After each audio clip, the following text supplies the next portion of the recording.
सबसे पहले बात महाराष्ट्र की राजनीति की।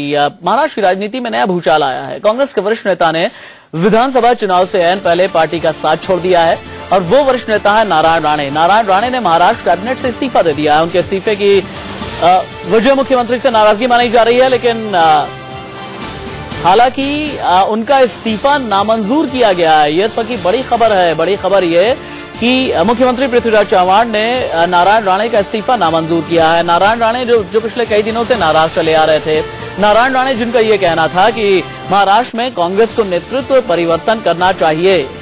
महाराष्ट्र कैबिनेट से इस्तीफे के अपने फैसले का ऐलान पहले ही कर चुके हैं नारायण राणे। आज उन्होंने इस्तीफा दे दिया। हालांकि उन्होंने मंत्री पद से इस्तीफा दे दिया, लेकिन कांग्रेस के पदों से यानी पार्टी के पदों से इस्तीफा नहीं दिया। ऐसा समझा जा रहा था कि नारायण राणे प्रेशर पॉलिटिक्स कर रहे हैं। इससे पहले कांग्रेस के वरिष्ठ नेता नारायण राणे को लेकर के महाराष्ट्र में पृथ्वीराज चव्हाण के साथ में गृहमंत्री सुशील कुमार शिंदे और महाराष्ट्र प्रदेश कांग्रेस अध्यक्ष माणिकराव ठाकरे, ये सभी आपस में बैठक कर चुके हैं। नारायण राणे का सीधे तौर पर यह कहना है कि पिछले लोकसभा चुनाव में जिस तरीके से महाराष्ट्र में मुंह की खानी पड़ी थी कांग्रेस को, आने वाले विधानसभा चुनाव में भी ऐसा ही होगा अगर नेतृत्व परिवर्तन नहीं किया जाता है। हालांकि कांग्रेस की जो अध्यक्षा हैं सोनिया गांधी, उन्होंने साफ ये कह दिया है कि नहीं, पृथ्वीराज चव्हाण के नेतृत्व में ही आने वाले विधानसभा चुनाव में कांग्रेस उतरेगी। और अब नारायण राणे की ये नाराजगी, चूंकि कोंकण के एक बड़े नेता है नारायण राणे, मजबूत जनाधार वाले नेता है, 2005 में शिवसेना छोड़ करके आए थे। पिछले 9 सालों में कहा यह जाता है कि बहुत ज्यादा उन्होंने मजबूती दी है महाराष्ट्र में कांग्रेस को। इंडियन न्यूज संवाददाता अभिषेक शर्मा फोन लाइन पर मेरे साथ मौजूद है। अभिषेक शर्मा, मुझे ये बताइए कि इस्तीफे के बाद अब 3 बजे प्रेस कॉन्फ्रेंस करने जा रहे हैं नारायण राणे। इस्तीफा नामंजूर कर लिया गया है, अब आगे क्या, व्हाट्स नेक्स्ट? बिल्कुल राशिद, देखिए अब अगला कदम क्या होगा या राणे ही 3 बजे अपने प्रेस कॉन्फ्रेंस में साफ कर पाएंगे। ठीक पीछे देख सकते हैं कि वही उनका बंगलो है, मुक्त ज्ञानेश्वरी से कहते हैं, सीएम बंगलो के ठीक बगल में इनका ये बंगलो है। और जब 1 बजे गए थे वो इस्तीफा देने के बाद महाराष्ट्र के मुख्यमंत्री तुरंत चले गए, क्योंकि यहाँ पर आज मुंबई में नरेंद्र मोदी देश के प्रधानमंत्री मौजूद हैं, एक बाबा के प्रोग्राम में आए हुए, इसलिए एक प्रोटोकॉल के तहत उन्हें जाना जरूरी होता है, इसलिए मुख्यमंत्री इस वक्त प्रधानमंत्री के साथ मौजूद है। लेकिन यहाँ पर गहना गंभीर देख सकते हैं कि घर पर बहुत ज्यादा तेज है और 3 बजे जब प्रेस कॉन्फ्रेंस लेंगे राणे ने, तो उसमें तमाम स्थितियों पर और खुलासा करने का कि अगला कदम क्या होगा। लेकिन इस बीच जरूर एक बड़ी खबर आई है कि महाराष्ट्र के मुख्यमंत्री ने उनका इस्तीफा नामंजूर कर दिया है। हालांकि जैसा कि पहले ही कहा गया था कि महाराष्ट्र के मुख्यमंत्री ने खुद राणे से फोन की और बात कर कहा कि वह इस्तीफा ना दें। और लेकिन इस बीच राणे चूंकि अपने पूरे जो कहा था उन्होंने उस पर वो अटल थे और उन्हें इस्तीफा जाकर आज मुख्यमंत्री को सौंप दिया। लेकिन महाराष्ट्र के मुख्यमंत्री ने उनका इस्तीफा नामंजूर किया है। अब देखना यह होगा कि 3 बजे प्रेस कॉन्फ्रेंस लेते हैं राणे, अपना अगला कदम क्या लेते हैं, किस तरीके से जो कह सकते हैं एक दबाव की रणनीति चल रहे हैं वह कांग्रेस के ऊपर पूरा, और कितना वो सफल हो पाते हैं और क्या क्या अगला कदम अब हो पाता है।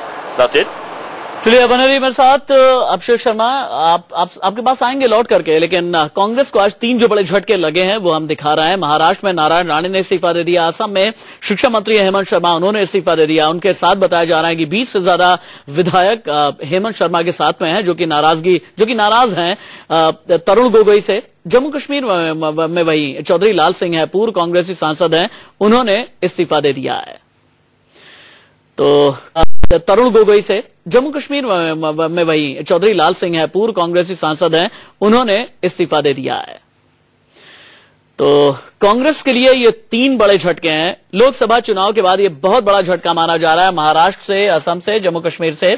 अभिषेक शर्मा के पास एक बार दोबारा हम चलते हैं। अभिषेक शर्मा, चूंकि आपने ये बताया कि 3 बजे प्रेस कॉन्फ्रेंस में है और उस प्रेस कॉन्फ्रेंस में अपने अगले कदम का ऐलान कर सकते हैं नारायण राणे, लेकिन इन सब के बीच जो फेस सेविंग एक्सरसाइज चल रही है, या यूं कहें कि जो डैमेज कंट्रोल चल रहा है कांग्रेस की तरफ से, ये डैमेज कंट्रोल सिर्फ मुख्यमंत्री की तरफ से चल रहा है या और भी लोग हैं इसके पीछे?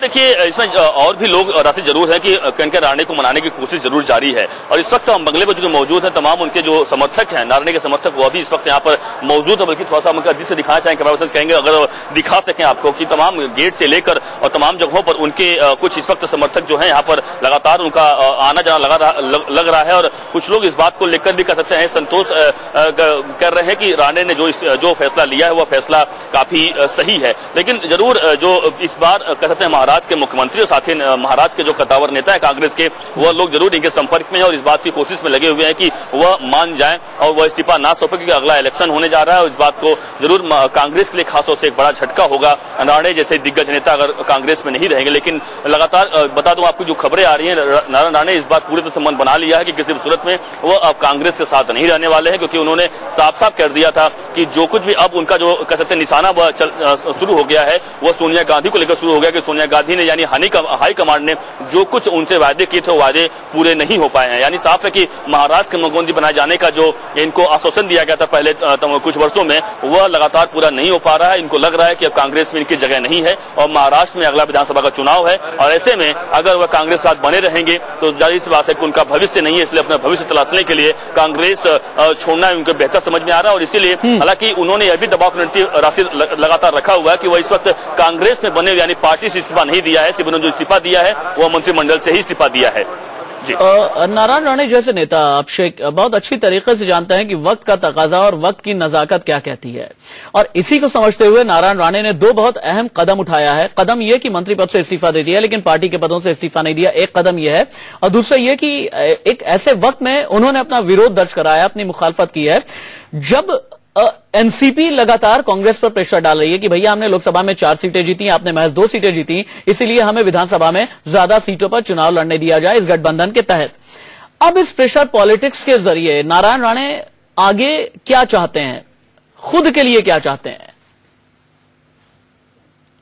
देखिए राणे की पूरा राशि सबसे बड़ी मांग यह है कि वह चाहते हैं कि उनके मार्गदर्शन में महाराष्ट्र का चुनाव हो। सबसे बड़ा उनकी कह सकते हैं मांग यह है, क्योंकि वह लगातार इस आशय पर कहीं न कहीं कायम थे कि शायद अब महाराष्ट्र के जो मुख्यमंत्री वर्तमान में है पृथ्वीराज चौहान, उनके कार्यकलापों से हर कोई खुश नहीं है, चाहे वह एनसीपी के खुद कद्दावर नेता जो मुखिया हो शरद पवार हो या फिर एनसीपी के तमाम जो इस वक्त नेता महाराष्ट्र में जो उनके मंत्रिमंडल में सभी के सभी नाखुश हैं। और खासतौर से जो महाराष्ट्र में लोकसभा के इलेक्शन का जो नतीजे आए उसमें साफ हो गया था कि अब महाराष्ट्र के मुख्यमंत्री पृथ्वीराज चौहान की कुर्सी जाने एकदम तय है और इससे बात लगने लगा था कि शायद अब नेतृत्व परिवर्तन होगा और नेतृत्व परिवर्तन में राणे का नंबर लग जाएगा, जो काफी कई सालों से प्रतीक्षा में कैसे प्रतीक्षा सूची में रखा हुआ है। और इनके मुताबिक राणे के मुताबिक समझे, लगातार इनके हाई कमांड से लगातार इन्हें आश्वासन मिल रहा था कि वह किसी उनके आने वाले दिनों मुख्यमंत्री बनाया जाएगा, लेकिन उनके साथ कह सकते हैं छल हुआ है, जैसा कि राणे ने खुद कहा है। और हाईकमांड का बकायदा नाम लेकर उन्होंने कहा है कि हाईकमांड ने जो कुछ वायदे किए थे वायदे पूरे नहीं हुए हैं और इसीलिए साफ लगने लगा है कि अब उनके दिन अब कसंद अच्छे दिन इस कांग्रेस पार्टी में नहीं, अच्छे दिन अगर हैं तो शायद वह कांग्रेस पार्टी को छोड़कर कोई दूसरा रास्ता अख्तियार करेगा। शायद अच्छे दिन उन्हें खासतौर से महाराष्ट्र में देखने को मिलेंगे, क्योंकि आपको यह भी बता दूं कि जो कोंकण इलाका जो कि उनका गढ़ है, वहां से उनके लड़के ने भी लोकसभा का चुनाव लड़ा था, लेकिन लड़के भी हार गए थे। यानी साफ है कि अगर लोकसभा का चुनाव मुझे ये बताइए कि 3 बजे प्रेस कॉन्फ्रेंस है नारायण राणे की, फिलहाल अभी नारायण राणे कहां पर हैं? बिल्कुल ठीक पीछे बता दूं राशि यही वह घर है, राणे का जो बंगलो है, इसी बंगलो में नारायण इस वक्त मौजूद हैं और अपने तमाम समर्थकों के साथ यह ज्ञानेश्वरी बिल्डिंग बंगलो का जो नाम है ज्ञानेश्वरी बंगला, जो कि सरकारी बंगला यहाँ पर है और इसी में राणे रहते हैं और इस वक्त पूरे अपने तमाम समर्थकों के साथ बाकायदा एक कह सकते हैं कि मीटिंग कर रहे हैं, मंत्रणा कर रहे हैं कि आखिरकार प्रेस कॉन्फ्रेंस में वह क्या क्या रखें, किन किन बातों को रखें, ताकि जो उन्होंने स्टैंड लिया है उस पर वह सही खरे उतर पाए, क्योंकि उनका स्टैंड सही है नहीं है जरूर उस बात को अब जस्टिफाई करेंगे। और जैसा कि 2 दिनों से जो पिछले वो अपने कोंकण गृह क्षेत्र कोंकण इलाके मौजूद थे, करारा निशाना उन्होंने उद्धव ठाकरे पर साधा, करारा निशाना हाईकमान पर साधा। अब देखना यह होगा कि क्या उनका निशाना अभी लगातार कांग्रेस हाईकमान पर लगातार बना रहेगा या फिर उनके रुख में कोई नरमी आएगी। अभिषेक शर्मा आप मेरे साथ में दोबारा आपके पास लौट करके आते हैं, लेकिन कांग्रेस के लिए 3 बड़े संकट जिनकी हम बात कर रहे थे, महाराष्ट्र में, असम में, जम्मू कश्मीर में। महाराष्ट्र में नारायण राणे का संकट, असम में हेमंत शर्मा का संकट। हेमंत शर्मा जो कि शिक्षा मंत्री हैं, तरुण गोगोई से नाराज चल रहे हैं और न सिर्फ नाराज चल रहे हैं बल्कि शिक्षा मंत्री के पद से उन्होंने इस्तीफा दे दिया और इस्तीफा देने के बाद चूंकि उनके पास 20 से भी ज्यादा विधायक हैं उनके समर्थन में और ऐसा कहा जा रहा है कि वो कभी भी तरुण गोगोई की सरकार को नुकसान पहुंचा सकते हैं। वहीं जम्मू कश्मीर जब चलते हैं तो यहां उधमपुर से सांसद रहे जिनकी तस्वीर आप देख सकते हैं, चौधरी लाल सिंह इनका नाम है, उन्होंने कांग्रेस छोड़ने का ऐलान कर दिया है क्योंकि जम्मू कश्मीर में इसी साल चुनाव होने हैं और माना जा रहा है कि चौधरी लाल सिंह हो सकता है बीजेपी में शामिल हो जाए, ऐसा भी कहा जा रहा है।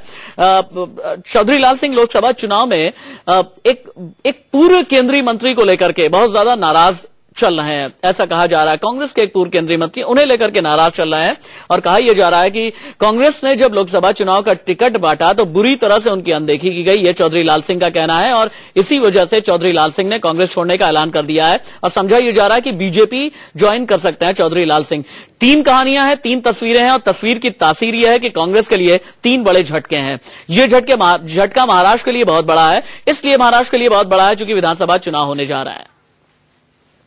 पिछले कई दिनों से नारायण राणे जी इस बात के संकेत दे रहे थे कि वो मंत्रिमंडल में नहीं रहना चाहते। अब उसकी क्या वजूहात है वो ही ज्यादा बता सकते हैं। अभी कुछ ही दिन है जब तक मंत्री बने रहने का अवसर है। हमें लगता है कि राणे साहब का व्यक्तिगत मुख्यमंत्री को लेकर या और किसी को लेकर क्या समस्या है वो ही खुद स्पष्ट कर सकते हैं, लेकिन किसी भी मंत्री को बनने का अधिकार नहीं होता, लेकिन इस्तीफा देने का या मंत्रिमंडल से बाहर निकलने का अधिकार तो निश्चित रूप से उनके पास होता है। और राणे साहब जिस तरह से राजनीति कर रहे हैं उसके बारे में वही बता पाएंगे कि उसके कारण क्या है और उन्होंने क्यों राजीनामा दिया। व्यक्तिगत एखादा आमदाराला मंत्री होण्याचे अधिकार नसते, पण मंत्री केल्यानंतर राजीनामा।